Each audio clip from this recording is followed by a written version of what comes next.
we're gonna go over one of my favorite hikes in Glacier National Park. Hi, I'm Alex from Alex on the Map, and I grew up right by Glacier National Park doing the Avalanche Lake hike a lot when I was a kid. And we have all these old photos of me as like a toddler and being in the cold water, and it was just amazing. Even as a little kid, I kind of knew that this was a special place. The older I've gotten, the more I realize how special it actually is. Unfortunately, so have a lot of other people too, because it is pretty much the most popular trail you're going to find in the park. And there's good reason for this. It's pretty moderate, kids can do it, and the payoff is amazing. However, there are some things about it that make it maybe a little bit more difficult and parking than maybe some of the other hikes you might take on. I thought I'd walk you through the hike first, just so you know what it's like and whether it's something you'd be interested in, and then I would go over some FAQs to help you plan for your hike as well. So here's some quick information about Avalanche. It's about 5.9 miles long, which can seem long with young kids, unless you have them maybe on a backpack. But for most of us, 5.9 miles is a pretty reasonable hike. There's not a ton of elevation gain, about 757 feet according to all trails. So you're really not gaining that much in that short a period of time. So I would rate this hike as pretty moderate overall. If you've been hiking before, you probably will have no problem with it. Even if you're a beginner hiker, you can still do it no problem. Let's go over how to get to the Avalanche hike to begin with. You're going to head over from the west side. You're going to go on that Going to the Sun road, remembering that you will need reservations for it this year. And I have a whole video about Glacier National Park reservations where I go over all these details. So you'll definitely want to check that out if you are planning on taking on this hike. You're going to keep driving Going to the Sun road until you hit the Avalanche campground parking lot. And this is also the parking lot for Trail of the Cedars, which is another reason why this gets so crowded. Not only are you trying to find parking for one of the most popular hikes in the park, but you're also trying to find parking for one of the most accessible hikes in the park. So there's just a lot going on at this conjunction. Plus there's hikers and families and all this going on. However, once you do get your parking spot, you're going to head out on the Trail of the Cedars, which is, it's so lovely. Really do take your time enjoying this boardwalk and this walk through these beautifully rich smelling cedars that you're going to enjoy. It's also the perfect trail for kids. So you might be rushing to get to that Avalanche Lake, but really just take your time and enjoy where you are. You found that parking spot. Be happy about it. Enjoy that moment. You'll also be walking along Avalanche Gorge, which has this really stunning, like Gatorade blue water that people are just astounded by, and I'm astounded by too. I don't know how many times I have seen it, and every time I do, I'm just shocked by the color. So make sure you stop and take some photos of that as well. You're gonna be headed through some forests. Sometimes you'll see some wildlife there. I've seen a fox there and a moose there, I think, a few times. Deer are common, so be on the lookout for some animals around there. One thing I do want to mention is it is not totally abnormal to see a bear around this area. It's not super common because bears tend to avoid area where there's a lot of traffic, but you never know. One might appear, especially if you are there in the early morning or there in the evening, avoiding reservations, or just kind of trying to get away from the crowds. I do recommend bringing bear spray for pretty much all the hikes in Glacier National Park. I've experienced it myself where I needed to use it, not on Avalanche, but just having it available and knowing it is on hand can just make everything a lot more enjoyable overall. You are going to start to gain some elevation once you see the sign for Avalanche Lake. You're going to keep heading up in that direction. It's very, very clearly marked, so you shouldn't have any problem finding your way up to the lake. Do keep in mind that there are a lot of exposed routes on this trail.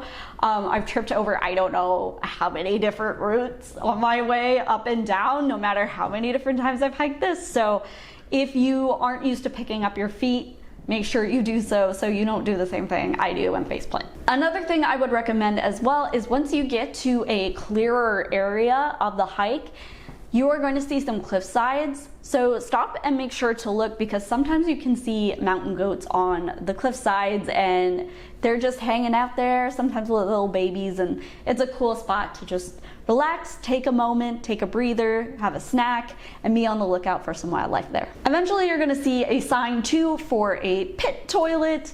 I wouldn't recommend using it. It's pretty gross, especially when you have thousands of people on that trail per day. It gets a little stinky. There's also bathrooms back at Trail of the Cedars, so if you can hold it, I recommend holding it. But if you need to use it, it's there.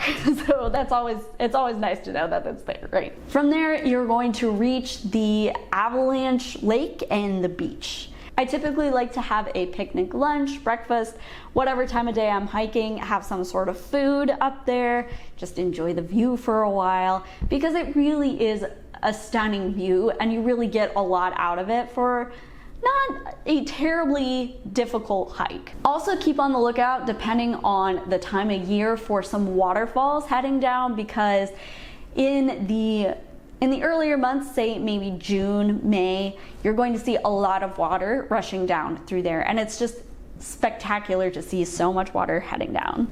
Granted, it's a lot less than it used to be when I was a kid, because there was just a lot more snowpack that was melting, but it's still really beautiful to see. And yeah, if you really want, you can swim in the lake. I mean, I wouldn't recommend it. It's really cold, but it is super clear. It might be a fun thing to do if it's a really hot day, I don't know. Another thing to keep in mind is watch out for those chipmunks with your food. They're really used to people at this point, and they're used to people leaving stuff behind or feeding them, which is not great. Please don't do that.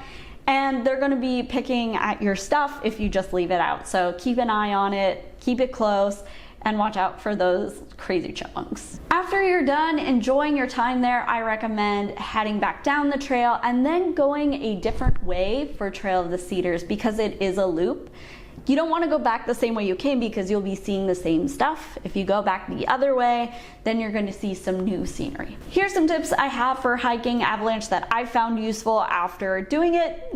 Obviously, checking the weather before you hike is something you should always do. But in Glacier, it's especially important because storms come in and out so quickly and the weather changes so rapidly. So having a general idea beforehand can help you when you are putting together your packing list. Likewise, you're also going to want to pack the proper gear. If it is raining, bring a rain jacket. If it's super sunny, bring a hat and sunscreen. Be really intentional about what you are packing to make it a better, more memorable time for the good reasons and not the bad. Again, I mentioned this earlier, knowing bear safety, being prepared for the rare possibility that you run into a bear. That is just a good practice all the way around while being in Glacier. And I see this probably more on this trail than any other trail, is please be respectful of the environment. That means following leave no trace principles and not going off the trail even if you see something really cool. And it's really tempting, right? When you see an amazing view, or you want to climb a rock or something and look down. But there's a reason there's a trail there to begin with. We don't want to spread out more than we need to. We want to preserve our beautiful park. So keeping that in mind. Another thing I really think is important when it comes to Avalanche is timing. You could get there at 10 o'clock, 11 o'clock, and you're just not going to get parking, and it's going to be very difficult to enjoy that specific hike. And you're going to want to enjoy this hike. It's definitely one that I recommend to almost anyone headed to Glacier. I recommend later in the afternoon, maybe around 4, after you need the required reservations, or really, really early, say around maybe 5:30 or 6. Again, that's really early, but you're also going to have the trail to yourself, and that is the time where I often see the most wildlife, if that's something you're interested in. Okay, now we're gonna do a few FAQs, just some common questions I get from people asking me about Avalanche and what you should do to enjoy it the most. One question I often get when planning your trip is how long it takes to hike Avalanche in general, and a lot of it depends on your fitness level. If you have kids in tow, it's just gonna be different for everyone. I've done the hike in as little as an hour and a half, but that was really just me booking it back and forth. I would recommend maybe putting in your itinerary at least 2.5 hours just by the time you find parking, by the time you make your way up, enjoy, and make your way back down again, 2.5 hours is just about right. And I would definitely think about bringing my kids on this hike. If they're adventurous, if they're a little bit older, maybe 7 up, then they're gonna be just fine. They're gonna have no problems. If they're a little younger, you might need to carry them, but it's a great hike for families, I think. The best time of day to hike Avalanche, I think, is in the morning. I kind of mentioned this earlier because you do get to see wildlife. Also, the lighting is really great for pictures. It's just a really good time to be there. Plus, you're way more likely to get that parking space. And if you haven't noticed already, it is really difficult to get parking at Avalanche, like really difficult. I'm not overestimating this. It's really tough. So knowing these things beforehand, it's just gonna help you a lot than when you're there at, say, 1 or 2 o'clock and you can't get a spot. Another question I get is, can I skip the hike and can I just drive to Avalanche Lake? And no, you're gonna have to hike it. It's really not that difficult. You can do it. If you really want to see the lake, you can do it. All right, I hope this has helped you plan your Avalanche Lake hike a little bit better.